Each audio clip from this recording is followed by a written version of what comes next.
Today we're going to be talking about the 7 lessons we had after making the $22,000 mistake in our Cooper City deal.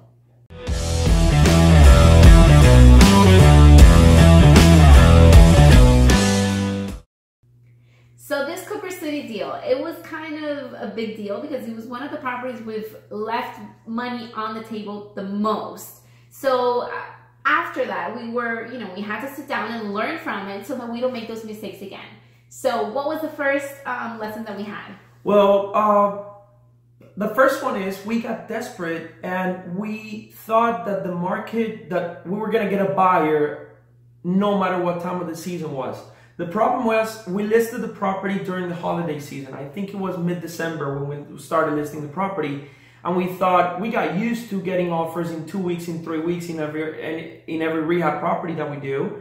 And we thought it was going to be the same. But guess what? December 15th through, I would say, January 10th, people are on vacation. Usually investors, buyers, and people who want to buy a house. Yeah, it's a great New Year's resolution. Everybody wants to lose weight. Everybody wants to buy a house if it's a time for them. So January 1st was perfect. But we didn't think that, yeah, people may want to buy a house on January 1st, but it takes some time for them to start getting approved, to start looking at houses. And we thought we needed to get an offer the first week of January. So the first lesson is we listed the property during the holiday season and we didn't understand it was the holiday season. So we got desperate about it and we took another offer very quickly instead of just waiting and holding off until people get back to work into their regular routine, right? Yes. All right, so what is the second mistake? The lesson number 2 was we didn't really counter offer enough. Even though we are always talking about negotiations and how, you can always talk about all the deals, there's nothing left outside the table for us at that moment for some reason. And it all had to do also because we had no offers for so long that once the one came over, even though it wasn't what we wanted to have, we didn't counter offer enough. And this is a huge mistake that we made, and it's a huge lesson that we learned, is that even though we might be a little bit desperate or we have been waiting for a while, any offer that we do get, there's always, if it's not what we wanted, there's always that chance that we can counter offer and maybe get it a little higher. Yes, I want to add to that, because it's not that the property was for so long in the market. It's just that, I mean, I don't want to sound very, how do you say it, like, I want to be honest. Our houses, when we renovate the properties, they're very beautiful and we usually sell them very quick. So for us, 3 weeks, 4 weeks, 5 weeks in the market, it's a long time. I'm not saying that it's normal, but we got used to the quick turnaround that whenever these properties took like a month and a half to sell, we thought we were doing something wrong. That was a long time for us. We thought we were doing something wrong. Cool. So number 3, we didn't stage the property. And this was a higher end property, a much nicer neighborhood than the other properties that we're used to. Yeah. So maybe spending $1,500 or $2,000 or $3,000 by staging the property, renting furniture from staging companies, maybe putting some artwork, putting decorations in the bathroom, in the kitchen, it would have probably sold much more or much faster. Instead, we didn't do it. We made a mistake and we probably left, like we said in the previous video, $22,000 on the table that maybe by staging the property, we would have had a little more activity, especially with the type of property that it was, all right? Exactly. Number 4. Number 4, as we mentioned in the other video, we loved this property. We could see ourselves living in it, but that doesn't mean other people will. So we thought it was such a hot property at the time that we saw it because we were like, oh my God, this property is perfect, you know? But that doesn't mean other people will love it as well. So you have to do a really complete study of the neighborhood. What is really selling in that neighborhood? What kind of outline is selling in that neighborhood? And what is really something that people are attracted to over there? Because we thought, we loved it that the previous owners had actually enclosed the whole patio area. So now you had a really close, nice area. They made a bar in there. There was some space for a couple of pool tables or maybe ping pong. Even you could even make like a cinema in there. And to us, it was a really cool space. But at that time, we were, maybe in the mid-20s. And so we weren't thinking about families, and that was a really family-oriented neighborhood.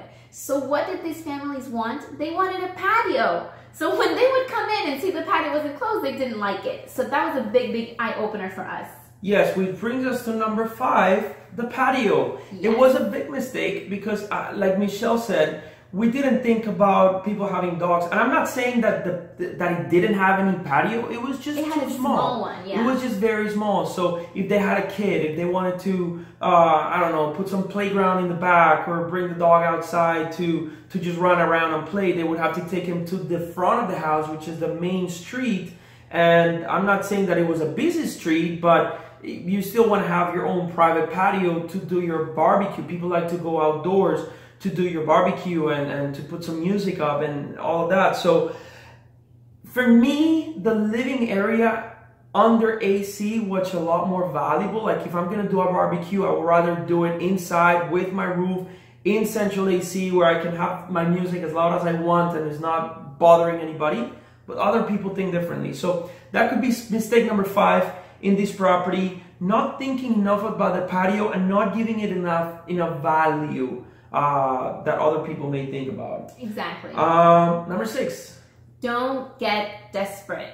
Don't get desperate, and make sure that you wait for that offer that you feel 100% sure about. If there is any doubt with the offer and you feel that you cannot talk to the buyer at the time and you can get to an agreement where it is a win-win situation, everybody has to walk out of every deal happy.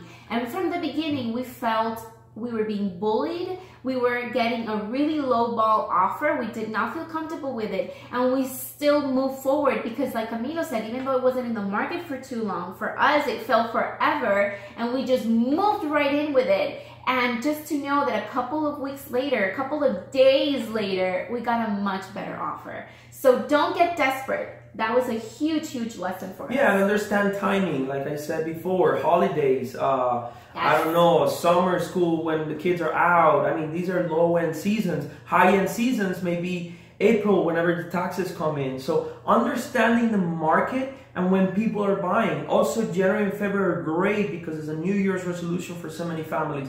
So think about that. Number 7, the last one, is hold on to offers. And actually, we made a big mistake in this property by not holding on to the offers, but we made it up in future deals because now we learn and now we put in the actual listing when we're listing the property, no offer will be accepted until the first 10 days or 2 weeks or 15 days because we want to be able to receive multiple offers.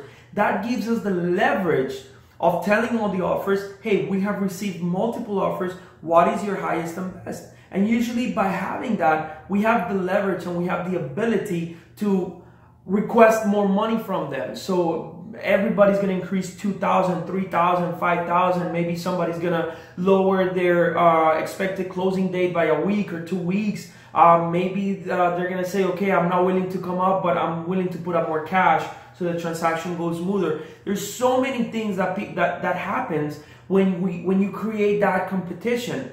But by accepting one offer and right away, you're neglecting or you're taking out the fact that you can create competition. And when that competition comes in, you have the deal in your hands and you have more leverage. And like Michelle was saying, make sure it's a win-win. But if everybody likes the house, make sure you get the most out of it and make sure you make the biggest profit. Absolutely. So we lost, we didn't make what we wanted in this deal, but these lessons that we learned, we made them up in so many other future deals. Yeah, they made us a lot of money afterwards. So, you know, it's a blessing in disguise. And we moved on to the next one. Absolutely. Thank you guys for watching the Cash Flow Talk. Again, make sure you look at the previous video where we explain the whole situation about this Cooper City deal, everything that happened, what happened. I'm sure you guys have questions. Comment below, like it and share it, and we'll see you guys next time. Subscribe to our channel. See ya.